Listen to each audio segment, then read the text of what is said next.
You could tell it's kind of quiet in the football world when a major New York newspaper is doing their Mount Rushmore of New York Jets players over the course of the Jets' history. So I figured, why not do that, but take it one step deeper? So tonight we're going to be doing our own New York Jets Mount Rushmore, but a little bit of a different style to it. So we are going to get into that. I got a few other things in the world of sports to get into. Also, a one of the great New York Jet players of all time passed away today. We're going to pay tribute to him. Plus trivia coming up a little bit later tonight, guys. You know what's up. You know the deal. It's Wednesday night. It's 6 p.m. and we are live.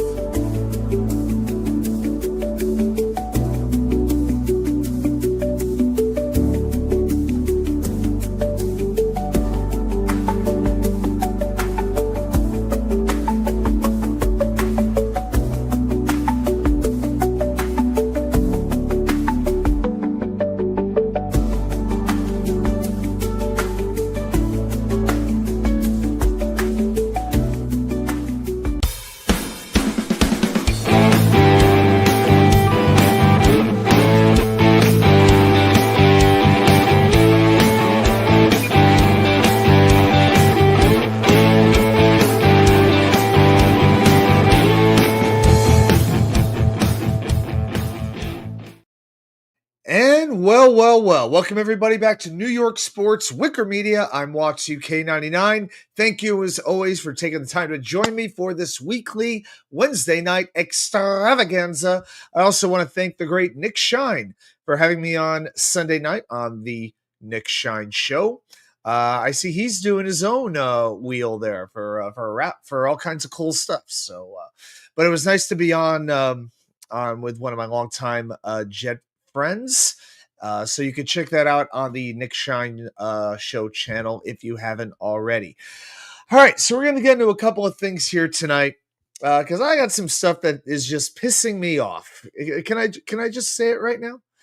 I got to get the crap out of the way right now, and there is no bigger pile of crap. This is worse than the poop cruise that Netflix just released the documentary about the New York Mets. Let's just get to what's on my mind right now in a little bit of three and out. Yeah, there we go. But yeah. Let's get into this right now. This looks like a last place team that can't wait to start playing golf at the end of September. No energy, no life, no nothing against in the biggest games of the year against the best teams in their division, they completely fall apart. After they got swept, and I said this in a short video earlier this week, I wasn't too worried about getting swept by Tampa Bay. It happens. Sometimes you're just in a malaise. The other team plays well. The breaks go their way. That happens. All right. That's sports. But going into that 10-game stretch against Atlanta, Philadelphia, and Atlanta again, I said, this is not a good time for this to be happening. And after they absolutely blew the first game against Atlanta, I said they're going to go 2-8 in this 10-game stretch. Well, right now they're 1-6, I believe. No, 1-7. 1-7. 1-7. That's right. They've lost 9 out of 10. This team looks absolutely dead in the water, and I don't see any way to fix it other than these players actually do their own job. But 2-8, it looks like I may have been too nice with my prediction. Oh my God, I didn't want to look at Citi Field right now. Enough about the lousy Rangers. So I'm actually going to flip over to hockey because the NHL draft starts this Friday night. Islanders picking number 1 overall, so I put UBS Arena there in the background.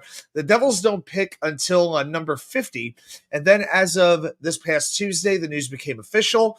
To complete the JT Miller trade, the New York Rangers are sending their number 1 pick to Pittsburgh as part of that trade. Now, Pittsburgh has picks 11 and 12 in the first round. But the Rangers will now keep their first round pick for 2026. And that is expected to be a much deeper class than this one. Now, there are some rumors about what the Rangers are going to do. Now that they're keeping the 2026 pick, some people are speculating. Will they use that first-round pick as part of an offer sheet to try to lure in a restricted free agent? I don't think that's going to be the case here. I look at the restricted free agents who are going to be available next year. Jason Robertson from Dallas, who can be had in a trade. Excellent player. after that, it's pretty much a guy like Martin Necas, a very, very good two-way player. I don't want to say excellent, but a very good glue kind of guy. But I don't know if I'm offering first-round draft choices to try to sign him away. But the undrafted free agent market in 2026, ridiculous. Connor McDavid, best player in the world. Jack Eichel, Kaprizov Kaprizov, Cale Makar, Patrick Laine. A lot of very good upper echelon players that could really help the Rangers. And don't forget, after this year, the Rangers are shedding the $11.6 million salary of Artemi Panarin as he's becoming a free agent. And I got a lot of respect for Panarin, but it might be time to move on to something a little bit different. So let's see what winds up happening. But the draft happens Friday. And speaking of drafts, the NBA draft starts Wednesday night. That is in just a couple of hours from now. Cooper Flagg expected to go number 1 to Dallas. If you're a Nets fan, well, you got the 8, 19, 26, and 27 picks. The Knicks don't pick until number 50. As far as the Knicks go, real quick on this coaching search, the news report is what the hell? There's no news about this. I mean, Taylor Jenkins, Mike Brown, and Micah Nori. I mean, could you get any less inspiring than that? Oh my gosh, it's like drinking like plain seltzer water with no flavor in it. There is just nothing. I really did not think the Knicks would fire Tom Thibodeau if they didn't have a specific coach in mind who could come along and take this roster to the last level to get them to the finals and to win a championship. I really don't know what the Knicks are doing, but there are no other coaching vacancies in the NBA right now. I guess they could take their time if they want to, but I really wonder what the plan is at this point. All right, everybody. I think I don't even want to do any more 3 now. Let's just get right into it right now. There we go. We're going to flip this from blue. There we go. Black to green. Everybody, it's time to do it. Let's get into some New York Jets football. Everybody, say it proud. Say it loud. Let me hear you.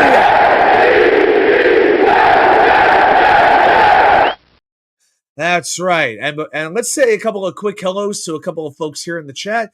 The great father, Abraham, and his many sons, the many sons of Harlan Abraham. I am one of them, and so are you. So let's just praise the Lord. And don't forget to hit the like button. That's right. If you like the Jets, if you like America, and all that good stuff, yes, please, yes, definitely hit the thumbs up button. Very much appreciated. The OG channel member, Jets Mess is here. Wicker, how are you doing, my friend? Hope your week is going great. Hope it's been a happy day of humping for you. Harlan Abraham, Jerry Philbin was a very good player. Indeed. That is what we are going to talk about in a couple of minutes.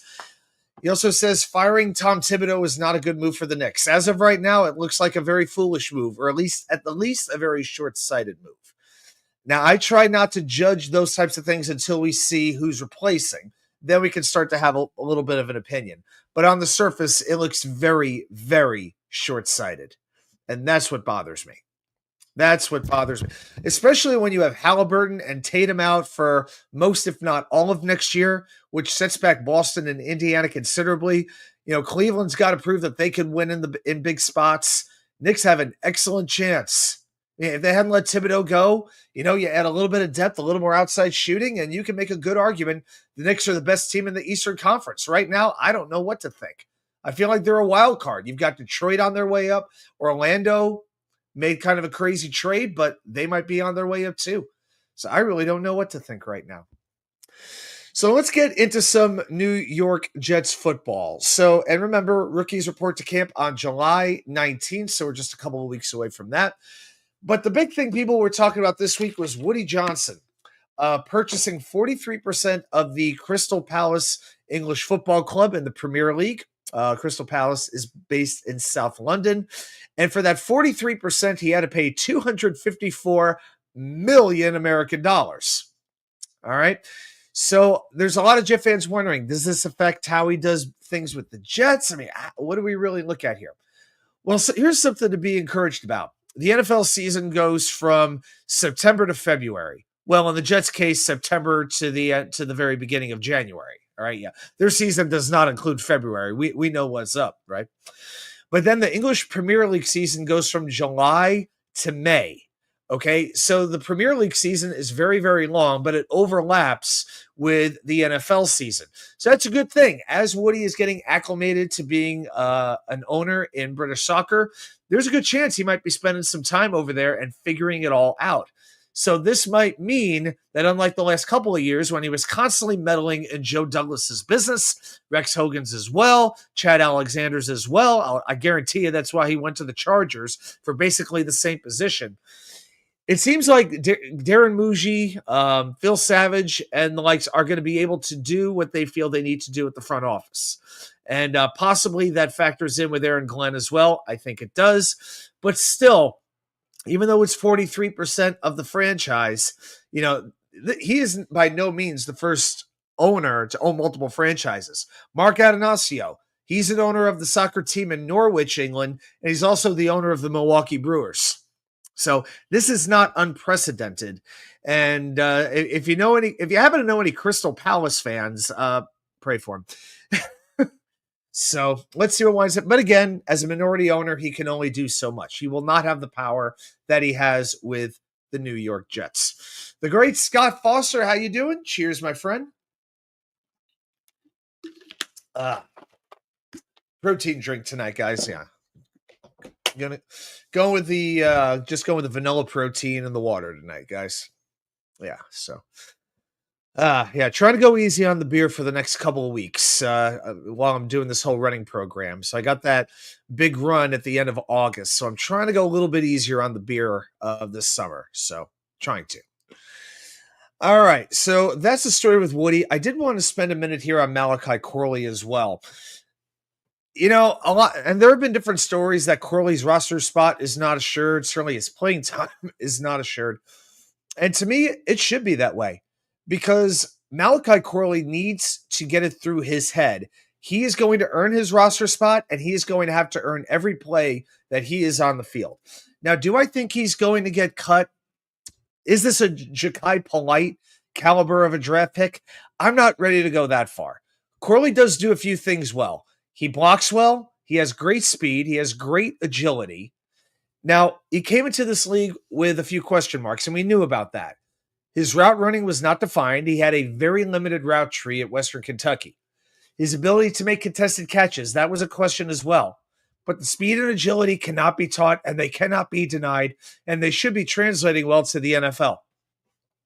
Unfortunately, in my mind, and you can only use this excuse for so long, but I definitely don't think he was well coached by the previous administration.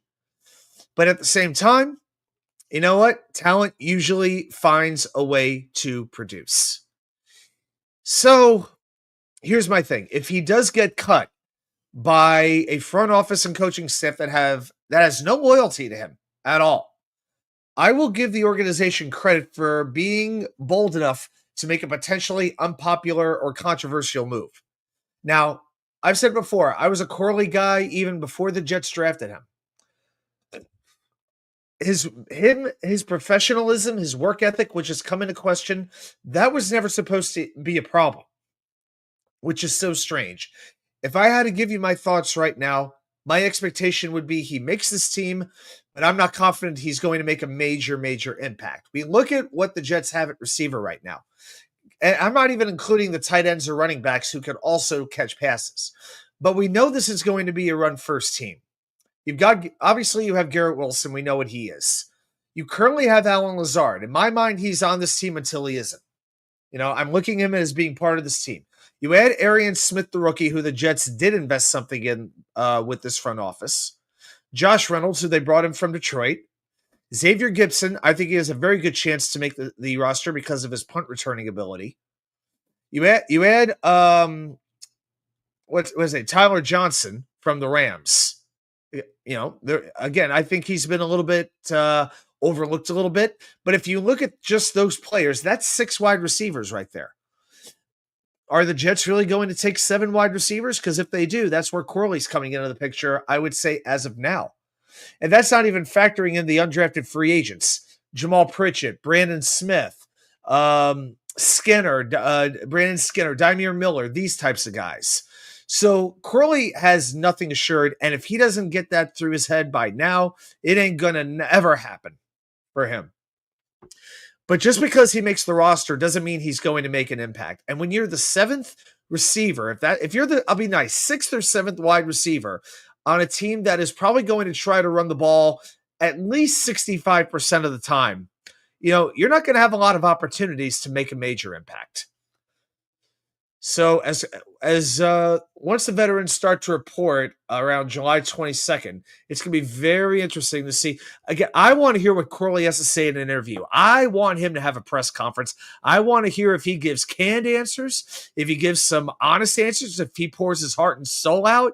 I want to hear Malachi Corley talk. I want to hear his perspective on last year and where he is going forward. I want that. Hey, Tony Alexio, how are you doing? Good evening, patient fans. Yep, that we are. Patient, delusional, all kinds of things. Rookies report July 19th.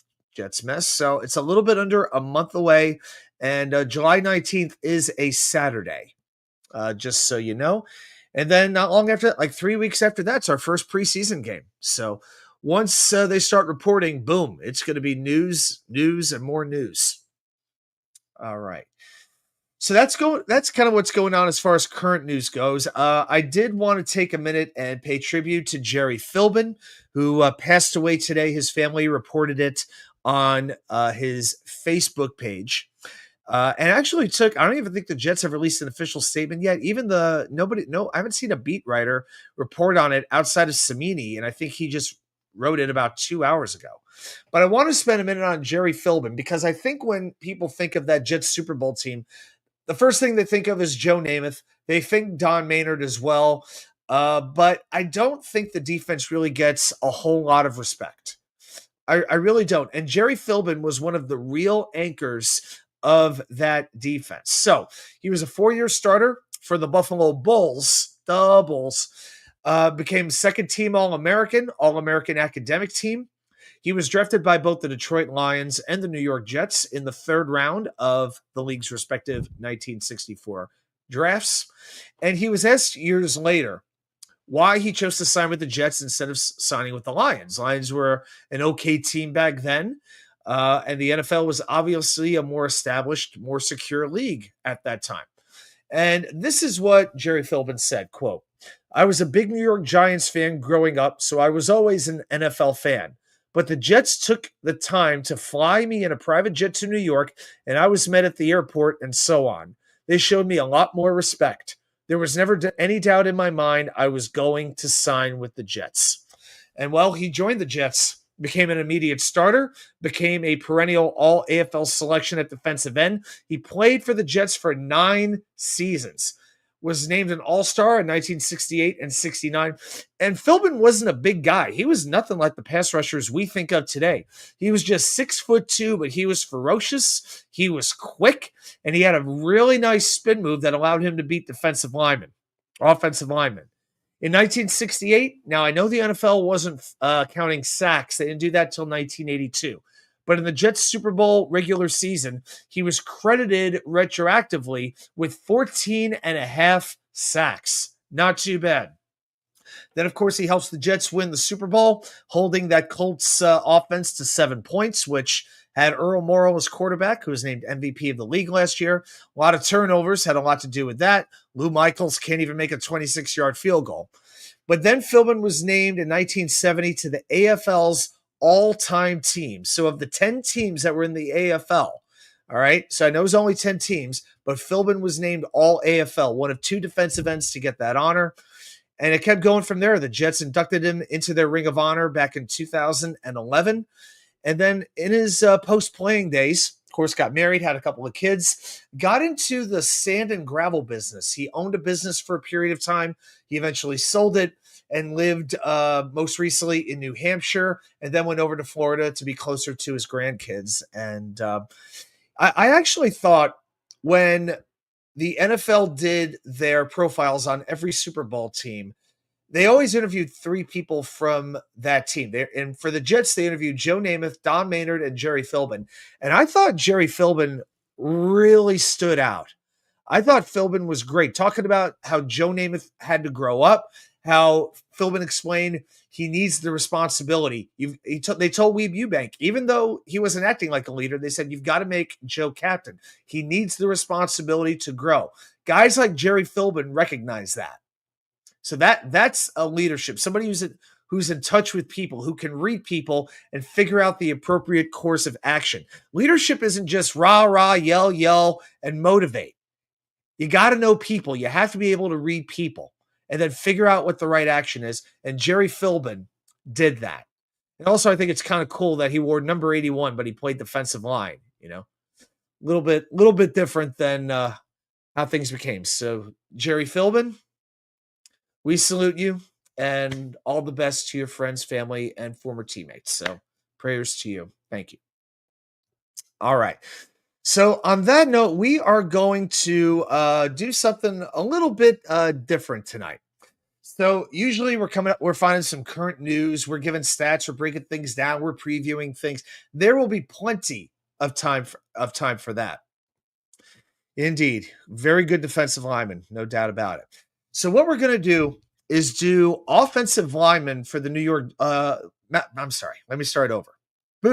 We are going to do Mount Rushmores for the New York Jets, and we are going to do 4 of them tonight. We are going to do one for the offense, one for the defense, one for the special teams, and one for head coaches. 4 Mount Rushmores is what we're going to do tonight. So I've got mine created.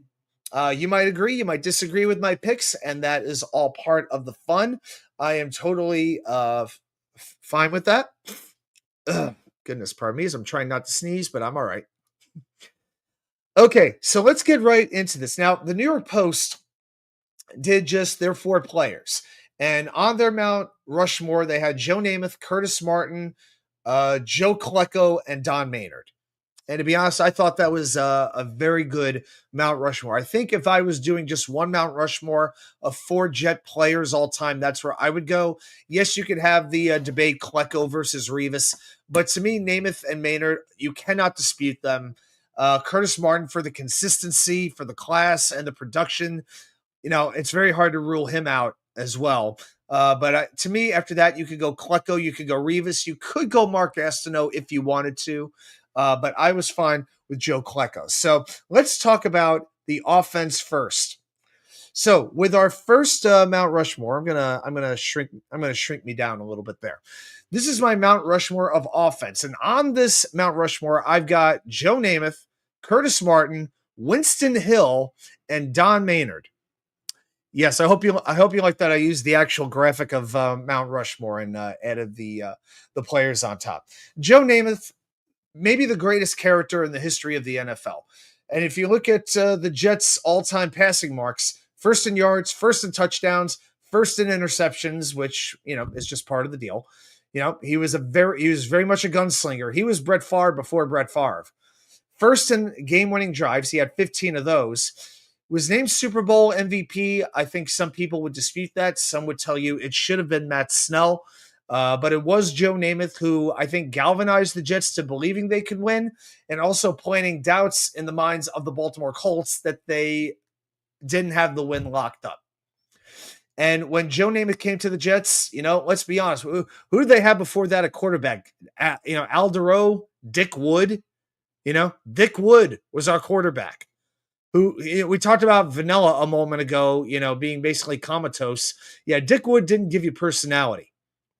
And then Sonny Werblin comes along, buys the Jets from Harry Wismer, and being a player agent, he recognizes the value for showmanship, and he knew he needed a different quarterback. And he convinced Joe Namath to come to New York. And it was an absolute genius decision for both sides. All right, now after I mentioned Joe Namath, I want to talk about Don Maynard on the far right. I think you can make the argument either him or Lance Allworth of the Chargers, best AFL wide receiver of all time. Don't forget, when he retired, if you combine AFL and NFL numbers, when Maynard retired, he had the most receiving yards of any receiver in NFL history. He was number 1 at the time. And also looking at the Jets records, he has 47 catches more than Wayne Corbett, who's number 2. If you look at total yards and total touchdowns, number 2 is Wesley Walker. Don Maynard had 3,400 receiving yards more than Walker and 17 touchdowns more than Walker.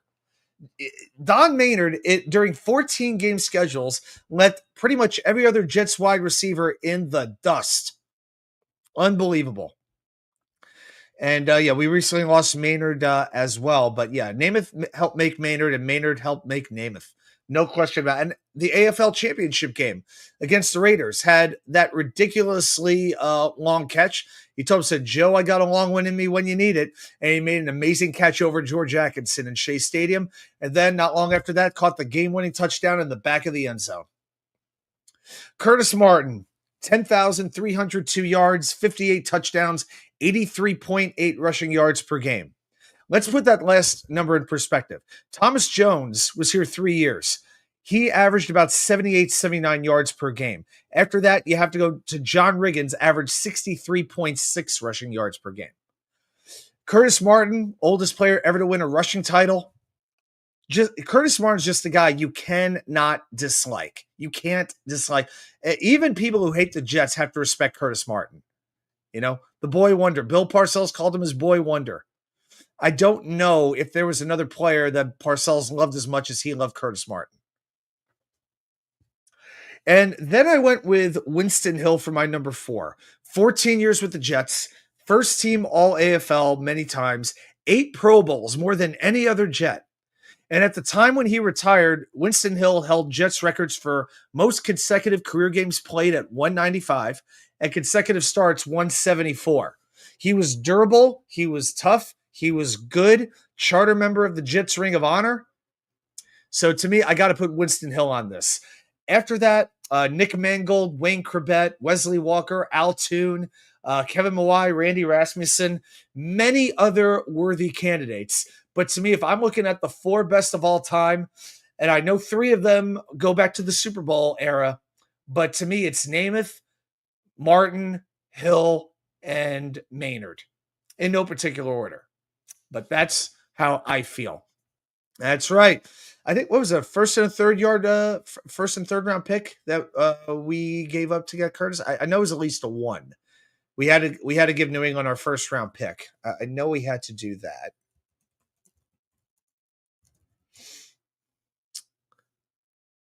Yeah, I know it was the whole poison pill.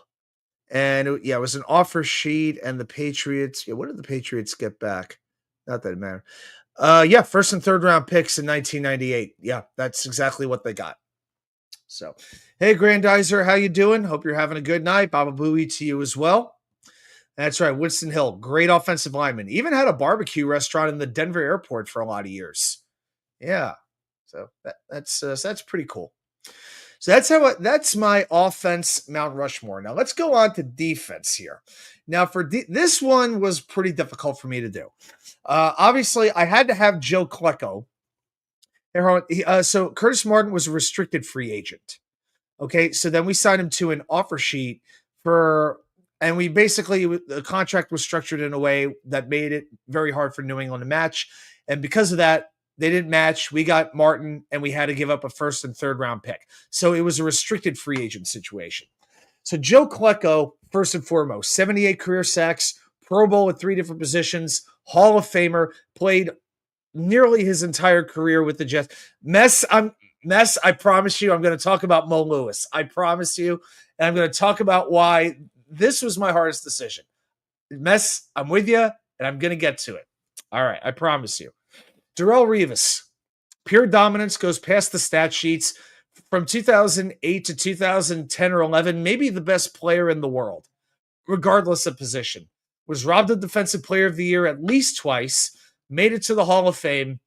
You know, he gets on every all-quarter century team that's been out lately, and it's not even debatable. You know, pretty much everybody respects the greatness of Darrelle Revis. Mark Gastineau, 10 years with the Jets, 107.5 sacks, 5 Pro Bowls in a row, 3 first-team All-Pro selections, and he can play the run well, too. You know, also kind of added that entertainment, that showbiz feel to the NFL. You know, with the sack dance and everything like that. And the relationships between him and his teammates have never been the best. But when it came to being a pure pass rusher, you could not deny Mark Gastineau. For my last pick, I was very torn between two linebackers, Mo Lewis and Larry Grantham. And I looked at the numbers, and a lot of them were very close, at least the numbers that I could find, because we have more defensive metrics now than we did back then in the 60s and 70s. So, but I went with Larry Grantham because he's an original Titan, played from the Jets from 1960 to 72, 175 games, did win the Super Bowl, 5 first team All Pro selections, 3 second team All Pro selections, 5 Pro Bowls. We don't know the number of tackles because tackles were not being recorded back then. But Larry Grantham had 24 interceptions during his career, including 5 interceptions in 2 separate seasons. Twice in a season, he had 5 picks. That's crazy good. 10 fumble recoveries, 38 and a half sacks is the estimate for him. Mo Lewis played a little bit longer with the Jets, 200 games, 1991 to 2003, so right about the same amount of time. 1 first team All Pro, 1 second team All Pro, 3 Pro Bowls. So not as many accolades, but let's be honest, when Lewis played, it was harder to make to get those awards because you had more teams. 1,011 tackles, 4 defensive touchdowns, 12 fumble recoveries, 52 and a half sacks. And Harlan responds to Jets mess. The guy who knocked out Bledsoe and gave Tom Brady his start. Are you kidding me? It just hurts. Not that it would have made it too much of a difference. Eventually, Brady would have got in anyway, and he would have started cheating and deflating, and all of his team. He still would have had 2 hours to throw every pass. Vinatieri would have still been making all those kicks. He still would have had the elite coaching staff basically coddling him and babying him the entire way to him becoming what he became. Yeah, I said it. I don't care. Come at me, New England fans. I don't give a shit. But between Lewis and Grantham, it was very, very difficult. I think I just went with Grantham for a little bit more team success. So to me, it's like, if you win the Super Bowl, I mean, you get a little bit of an edge.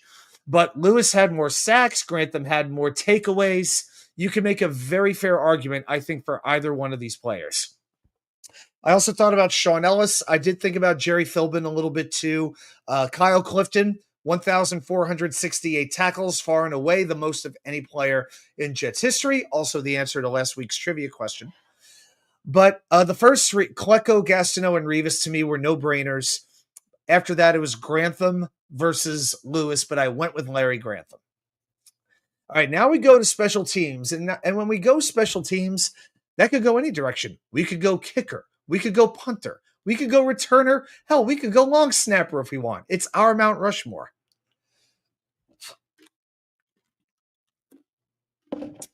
Quick swig of protein drink for the working man and woman.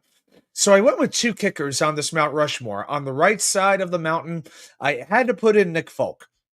175 field goals made, second most in Jets history, made 82.2% of his kicks, and pretty much always seemed to make the kicks in the big spots. I'll never forget being there at Lucas Oil Stadium, standing behind the goalpost as the field goal in that wild card game started out left and then came right back true, right in the middle of the uprights. I will never forget that, and for that, I am eternally grateful to Nick Folk. I put on Pat Leahy, even though I have never been the biggest Pat Leahy guy, but he made 304 field goals, which is nothing to sneeze at, and was a Jet for many, many, many, many, many years. But he only made 71% of his career kicks, and when he kicked from 50 yards and up, he made only 5 out of 24. When he was kicking from a short distance, he was pretty good, but this was not Sebastian Janikowski. This was not Justin Tucker, somebody that or Matt Prater, somebody that you're counting on to make those long bomb kicks. But I put him on here because, he's more of a compiler, as they used to say on Mike and the Mad Dog. Rafael Palmeiro, I don't know if he's a Hall of Famer, but he's more of a compiler. He never had the greatest numbers, but he had them for a long time. Okay, so I call him a compiler. Well, speaking of other compilers, right next to him, I put Bruce Harper. This is a compiler if I've ever seen one. 183 punt returns, 33 more than Jeremy Curley had. 243 kick returns, 113 more than Bobby Humphrey had. Curley and Humphrey are in second place for the Jets in those in those numbers. So Harper to me is like Leahy. He was around forever and was decently productive. He had only one touchdown in his career. I really think if it wasn't for Fireman Ed, we really would never talk about Bruce Harper, because Fireman Ed wore his jersey for years. He might still wear it. And Harper had a fumble. First Jet game, playoff game the Jets had in 13 years, I believe. At home against Buffalo, he fumbles the opening kickoff. And that set the Jets back in a game that they tried to make a big rally in. They came up just short. And that fumble really, really hurt. But I feel like Harper has a little bit of that icon feel to him. So I left him on here. And then finally, I had to put on Leon Washington. 4 kickoff return touchdowns. Really one of the more popular Jets of that era. And who knows how far the Jets would have gone in 2009 if he didn't tear his ACL. Who knows what might have happened. But I also thought about a couple of other players. I thought about Jay Feely. I thought about Jason Myers. They had a very high field goal percentage, but they were only here 1 or 2 years. Justin Miller, I thought about him. He had 3 kickoff return touchdowns, but he did it in only 36 games. I felt like he didn't really do it long enough. And you could talk about Santana Moss, who was just a punt returner. JoJo Townsell, 2 punt return touchdowns, 1 kick return touchdown. I thought about him as well. But at the end of the day, I went with Leon and I went with Harper as my returners. Harlan, Nick Folk was a good player, still is if somebody wants to hire him. I still think you will see him kick in the NFL this year. And you know what? If Davis or Mevis don't work out for the Jets, why not sign Nick Folk? They have the cap room for it. Why not do it? I can't imagine that Nick Folk would not want to finish his career with the Jets. All right. And then finally, I've got one more Mount Rushmore for you today. The head coach Mount Rushmore. We start with Weeb Eubank on the far left. Franchise high. I put him in the George Washington spot, and I feel like that's only fair. He sort of is our George Washington, That first major statesman who really emerged, became kind of like the leader that they always needed. The great Johnny Jimenez. Is that John Hall? No, sir. No, he made some big kicks, but he missed some big kicks too. And John Hall, you never knew. You trust the thing with John Hall, you could trust him more 50 yards up than you did from, say, 30 to 40 yards. You know what I mean? John Hall was a weird, unpredictable type kicker. Harlan, doesn't seem like the Jets ever had a good punter. I think the best, if I had to give you one, might have been I think it was Chuck Ramsey. He was here for a long time. Let's see, who has the most punts in Jets history? Yeah, Chuck Ramsey from 77 to 84. Curly Johnson, who was here up until the Super Bowl year. Brian Hansen did it for 5 years. Can you believe Lachlan Edwards has the 4th most punts in Jets history? Wow. Dave Jennings was good. He just wasn't here that long. I always like Ben Graham. Best net yards per punt is actually, oh my God. Okay. I'm never going to give you guys this for a trivia question. If I gave you net yards per punt, best of all time, it's Matt Amendola, 42.5 punts. Granted, it was only on 6. But Lachlan Edwards was okay, 40.2. That's number 3 all time. Thomas Morstead was second, 41.5. Yeah, Jets have never really had. Jets struggle with punters like they do with getting tight ends, right? They'll get okay ones, but they'll never get ones that you're truly, this is our guy. Let's keep him for 5 years. Yeah, we have issues. We have issues there.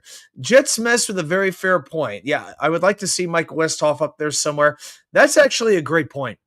Yeah, I didn't look at assistant head coaches, but if I did, there's no question Westhoff would be the first one on this list. No question about it. And if I was to just go coaches, maybe I would sneak one in there, but I feel like assistant coaches kind of have their own deal. But yeah, if I was to do it with special teams, I'd probably take out Bruce Harper and I'd put in Mike Westhoff. Yeah, I think that's a very fair point. Johnny, I'm not sure how we'd evaluate that. The best long snapper in Jets history, he asks. There is James Dirth also. We do great. We do great with long snappers. We do long snappers like the Pittsburgh Steelers do head coaches. We average one every 15 years. That's something to be proud of. The New York Jets, that'll be on the media guide. New York Jets, best long snappers in the NFL. Scott Foster, how about the Mount Rushmore of Jet fans? Let's see. You're on, Harlan's on, Johnny's on, and Tony's in because you guys are here and you're participating. Yeah, you got to be careful with some of these because then you start to leave people out and they take it a little bit personally. You know what I mean? Yeah, we actually thought once about doing a wheel of Jets content creators, but I was like, that's gonna upset some people. Let's not do that. So it was a thought for about 15 seconds, but decided it was not going to be a good idea. But Weeb Eubank, a franchise high 71 wins, which doesn't sound like a lot, but for the Jets, I guess it's pretty dang good. Obviously, coached the Jets to their only Super Bowl appearance and victory. Then Walt Michaels, the only Jet to ever win Coach of the Year award. He was head coach here for 6 seasons, and the award was given to him in I think it was 1981, and it was from the UFI, because back then there were several different Coach of the Year awards given out, not just the AP, but a couple of other ones, and Walt Michaels won that award. Bill Parcells, I had to put him on. Turned around the franchise when they were at one of the lowest periods in their history. I can't even say it was their lowest point in their history, but it was right down there coming off the Kotite years. 604 win percentage, that's the highest of any Jets coach, and got us the AFC Championship game and kind of kept the team afloat after Vinny went down the next year. The thing I blame him for, but you could blame him for a couple of things. Number one, not going to Ray Lucas sooner and going to that absolute stiff Rick Meyer for half the season. And even in his first year, that last game in Detroit that the Jets had to win to make it in, he did not trust Neil O'Donnell in that game, and he wound up letting Leon Johnson throw. I think it was like a halfback option pass. Like Ray Lucas was, he just did not trust Neil O'Donnell, and I think because of that, that really did a lot to cost the Jets that game. And of course, I'm putting in Rex Ryan. You know I'm putting in Rex Ryan. 6 playoff games coach, 4 playoff wins, both franchise highs. And of all the teams that I root for, going back 35 years, I don't think there is a single coach that has made me as excited to be a fan as Rex Ryan.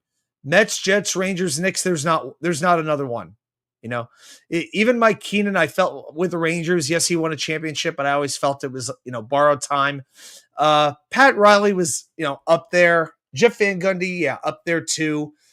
But there was just something about Rex with his confidence, with his bravado, and the fact that they did win quite a few big games when he was there, whether it was beating New England multiple times, whether it was the 9-11 game against Dallas, whether it was beating the crap out of Cincinnati to clinch that playoff spot in the freezing cold in the Meadowlands,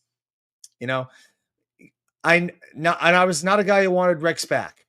And when the time came for him to leave, I knew the time was up for him. I acknowledged it. But man, he made me proud to be a Jet fan. Really, really did. Non-Jet fans just don't get that.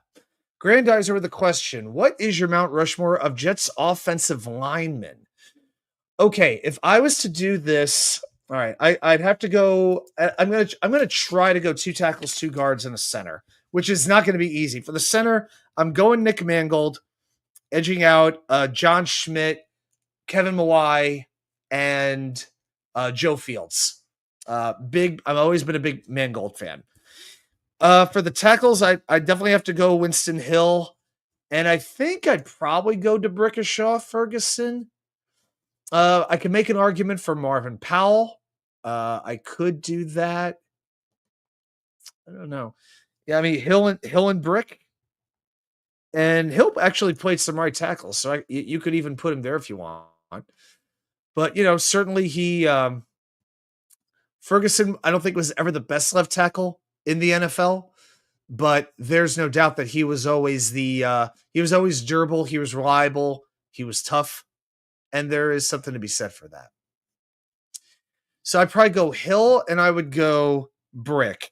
And then at guard, I gotta go Randy Rasmussen, because he played for the Jets for 14 years, 67 to 81. So he was with the Jets for a long time. And then for the other guard, I have a name in mind, but I feel like I'm almost cheating if I do this. Uh, there's a part of me that really wants to go Brandon Moore. Hey, you know what? Maybe I could put. Kevin Mawai did play guard at some point in his career, didn't he? I mean, even Joe Fields played guard. If I could put Mangold and maybe I could cheat and put Kevin Mawai at guard. Let me see here. Yeah, when Mawai started his career in Seattle, he was a right guard the first 2 years before he got moved over to center. Yeah, guys, if there's anybody that I'm missing, then let me know. But I think what I would do is I would put Mawai as my right guard. So I would go, yeah, actually, I think I'd put Brick here. So from left to right, I would go to Brickashaw Ferguson at left tackle, Randy Rasmussen at left guard, Nick Mangold at center, Kevin Mawai at right guard, and I go Winston Hill at right tackle. Harlan Abraham. Mawai was never a center for the Jets. Harlan, what are you talking about? Harlan, you sure about that? Mawai was a right guard for 2 years with Seattle. Then he went to the Jets. Then he came to us and he played nothing but center until he left and went to Tennessee. Sorry, dude, but yeah, you might. No. Yeah, Kevin Mawai was our center. I mean, he only made the Hall of Fame, right? There he was never a guard. Yeah, right. He wasn't a guard for the Jets, but you know what? Grandizer said, make the Mount Rushmore 5 players. If I had to go with 5, that's where I'm going. It's okay. It's okay. I got you. If I had to put a pure guard in there, I'd probably go Brandon Moore. I always thought Brandon Moore was the unspoken gem of that offensive line. Defensive lineman in Illinois who came to the Jets, was converted to an offensive lineman and played for 10 years. Was durable, was tough. I think he should be in the Jets Ring of Honor along with Chad Pennington. I think those are 2 glaring omissions from the Ring of Honor. But if you have a better guard in mind to go along with Rasmussen, let me know. But no one's coming to mind for me. I think Dave Herman was a guard for the Super Bowl team. I mean, I can't go AVT just yet. He has a lot more to prove in my mind. So, yeah, who's the Jets? And those Jason Fabini, he was tackled. Randy Thomas was a pretty good right guard. If you want to go Randy Thomas, you could. Dan Alexander, Grandizer said that's a good one. Yeah, Dan Alexander was here for a long, long time. Let's see here. He was a late round pick, as I remember. Yeah, played here from 77 to 89. 8th round pick in 1977. Played his whole 13-year career with the Jets. So, yeah, he was a pure right guard. If you wanted to take him over Brandon Moore, I'd have no problem with that. Yeah. You could go Alexander there if you want. All right. Okay, I could leave Mawai off, put him on the second level, and put Alexander there at guard. Yeah, that would work. Yeah, then even the next level would be pretty dang good. Then you could do something like Marvin Powell, Kevin Mawai, Brandon Moore. That'd be pretty sweet. I guess you could go Chris Ward at right tackle or Jason Fabini, either one of them. And then it just comes down to who the other guard is. Yeah. Yeah, Alan Faneca wasn't here long enough. Damian Woody wasn't here long enough.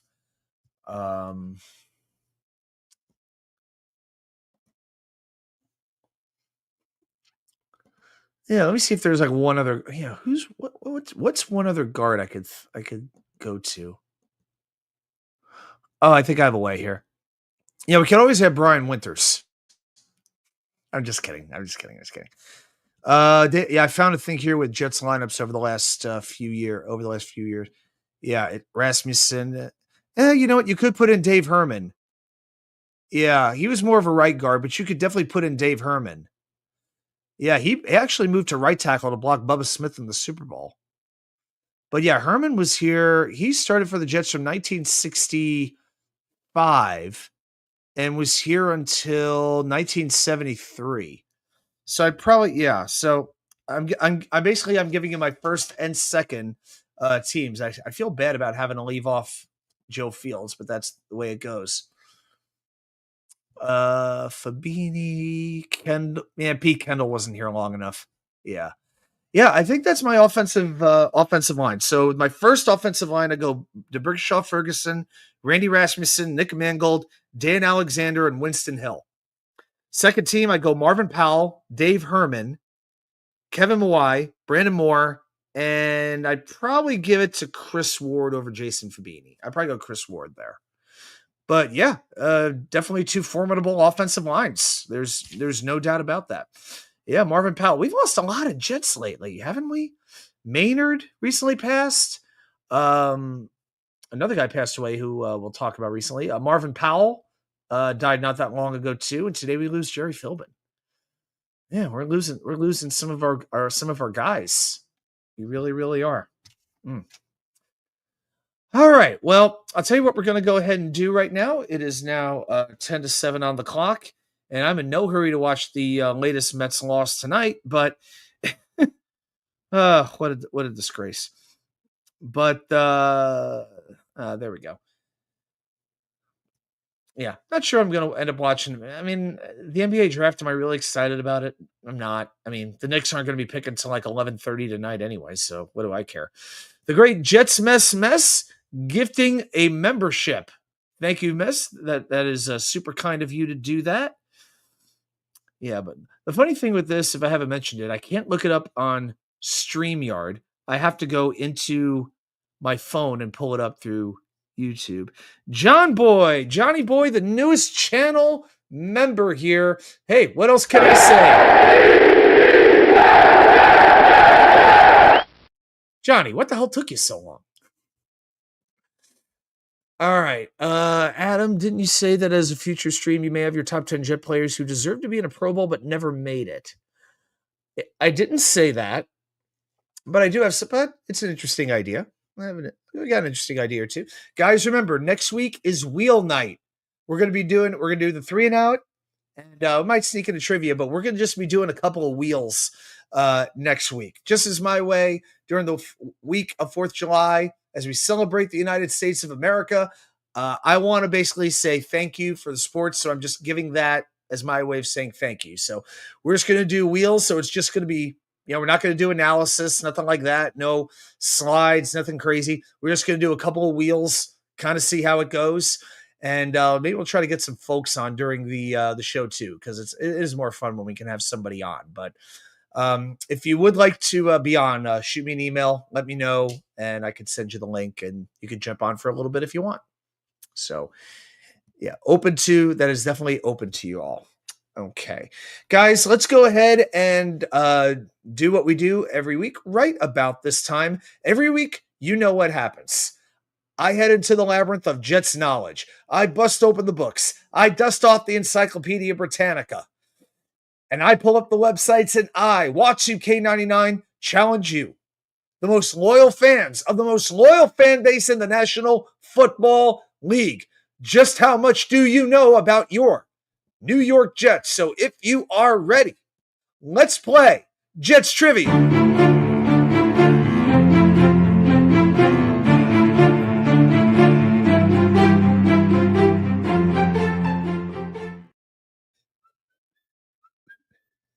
All right, guys. So I try to make these questions topical. So you all know the rules. I'm going to ask you a question about the New York Jets. I'm going to put 5 minutes on the clock. You throw your answer or answers down there in the chat. And let's see if you can get it in that 5-minute period of time. Tonight's question.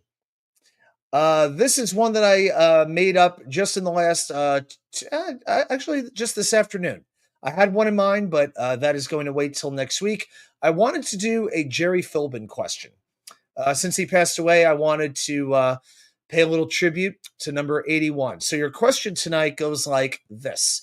Jerry Philbin wore number 81 for the Jets for 9 seasons. Name the only other Jet to wear it for at least 8. And I will tell you this, Jerry Philbin was the first Jet to ever wear number 81 from 1964 to 1972. So I could tell you it is certainly after 1972. So who else wore number 81 for the Jets and wore it for at least 8 seasons?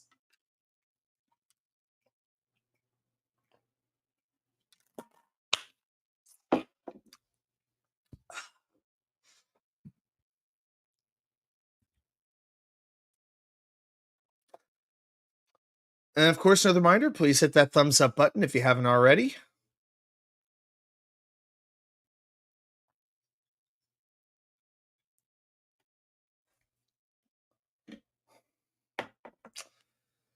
Okay, so yeah, it's one of those jersey number questions. Who else wore 81 for the Jets and wore it for at least 8 seasons?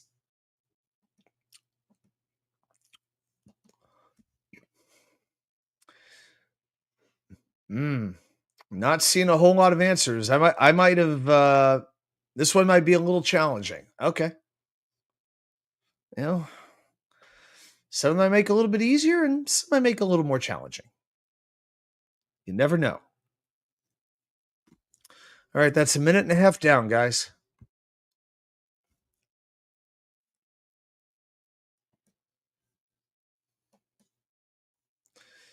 Scott Foster, I can only think of Dustin Keller, and that is not it. No, no. Keller was only here, I think, about 5 years, maybe.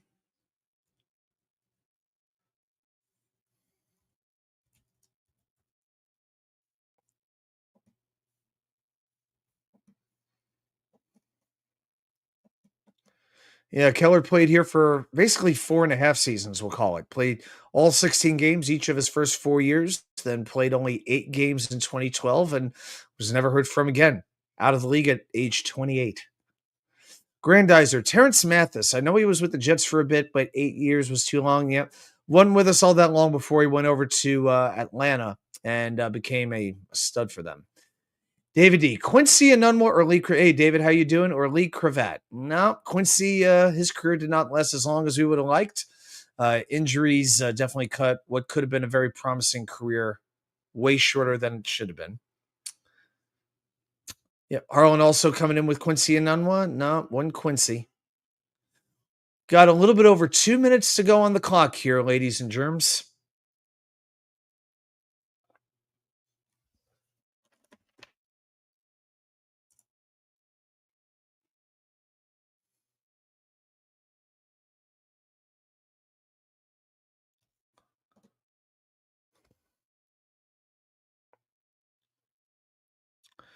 Harlan Abraham. It wasn't Art Monk. That is correct. It was not Art Monk, and I can also tell you it was not Justin McCarron's.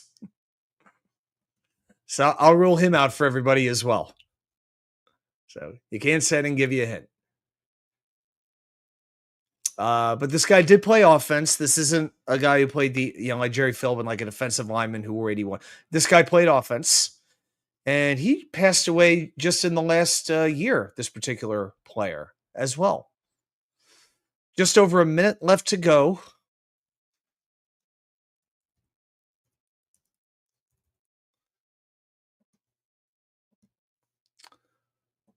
Played his whole career with the Jets. I can tell you that.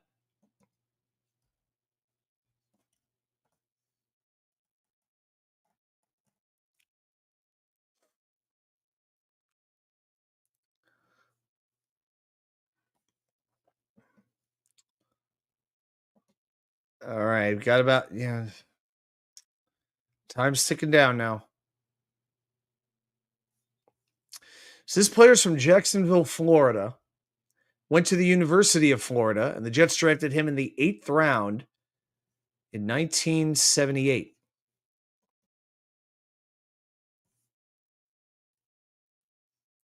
Never had the biggest numbers, but he stuck around the Jets for a while. All right. 10 seconds. Throw those final guesses in there, guys.